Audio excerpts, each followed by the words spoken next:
Assalamualaikum guys, dan kembali di dalam channel Amir Tisatsu. Jangan lupa like, komen dan juga subscribe seperti biasalah ya. Okey, jadinya di dalam video ini tetap berteori lagi tentang Ultraman Blaza. Dan ini bukan sekadar teori yang boleh katakan tak ada kaitan, tetapi ada kaitannya juga dengan nama daripada Blaza, yang kita boleh ambil referensi ini daripada series Ultraman pendahulu yang sebelum ini lah ya. Disebabkan kita belum tahu lagi macam mana dari segi plot cerita Ultraman Blaza ini, dari segi karakter dia macam mana lah kan. Jadinya ya kita akan berteori santai saja, dan korang boleh menyatakan pendapat korang di ruangan komen. Jadinya mari kita mulakan teori inilah ya. Berkaitan dengan nama daripada Ultraman Blaza dan juga dari segi karakter dia, sudah aku bahas di video yang sebelum ini. Okey, jadinya apa yang kita boleh ambil referensi di dalam teaser Ultraman Blaza dan juga series Ultraman yang sebelum inilah ya. Okey, jadinya kalau kita tengok penamat daripada teaser Ultraman Blaza itu kan telah menunjukkan ada seorang astronot yang telah memberikan rumor yang ada macam satu alien ini yang sepertinya adalah Ultraman Blaza pada 10 tahun yang lalu. Kalau kat dalam video aku yang sebelum ini kan mengatakan 10 tahun itu referensi dia kepada anniversary Ultraman Ginga. Tapi kalau kita nak telaah atau macam boleh katakan ambil tahu lagi tentang Ultraman Blaza ini dari segi spekulasi aku lah kan, adakah orang astronot ini akan berkait rapat dengan Ultraman Blaza? Dan kalau perkara ini dinyatakan pada 10 tahun yang lalu, memang agak lama lah ya. Dan macam mana keadaan daripada orang astronot tersebut?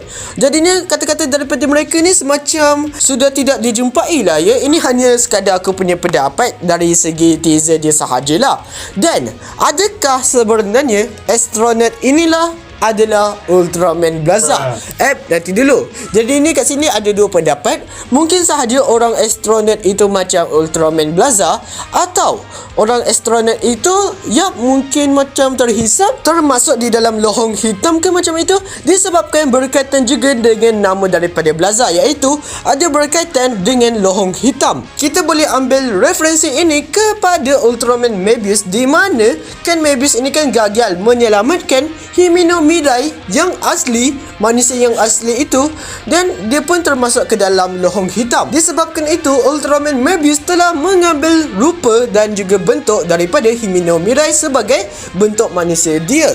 Mungkin sahaja kes dia macam Ultraman Blaza ini, dia gagal menyelamatkan orang itu. Mungkin sahaja angkasawan yang telah dinyatakan di dalam teaser Ultraman Blaza ini, dan Blaza pun mengambil rupa manusia tersebut. Itu lebih kepada human form lah ya. Untuk teori yang kedua pula, mungkin sahaja manusia tersebut masuk ke lohong hitam dan dia telah berevolusi menjadi Ultraman. Ultraman apa? Ultraman Blaza inilah ya. Kes ini macam kat series Ultraman Dyna lah kan. Ayah kepada Asuka itu berubah menjadi Dyna. Tapi untuk teori yang kedua ini macam kurang kukuh lah ya. Tak berapa kukuh sangat di dalam teaser itu, disebabkan tak berapa kena sangat dari segi kata-kata dia itulah kan. Tapi mungkin sahaja boleh jadi macam itu. Atau yang ketiga macam kat series Ultraman Neo, seingat aku lah kan. Kan dia punya human host tu, dah tak berapa ingat sangat nama dia.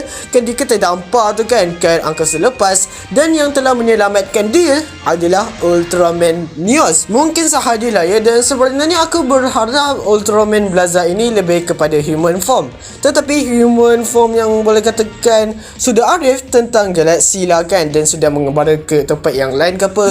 Sebab apalah ya, kalau kita tengok ya main karakter untuk Ultraman yang sekarang ini, kita tengok terlalu macam newbie lagi lagi-lagi ramai human host ya berbanding dengan human form. Deka apa lagi tu, human host ke human form lah ya. Korang boleh nyatakan di ruangan komen, sebab aku pun tak berapa pasti sangat. Kalau dari segi kekuatan dan form dia, ini hanya aku punya pendapat saja. Mungkin cara dia hampir sama dengan kekuatan daripada Ultraman Ginga. Sebab kita tengok lah ya, macam banyak info daripada Blaza ini lebih kepada kekuatan galaksi. Yap, jadi ni kita nantikan saja macam mana kekuatan daripada Ultraman Blaza ini sebenar-benarnya. Jadi ni itu sahajalah aku punya macam teori yang agak liar lah ya, berkaitan dengan human host atau human form daripada Ultraman Blaza ini.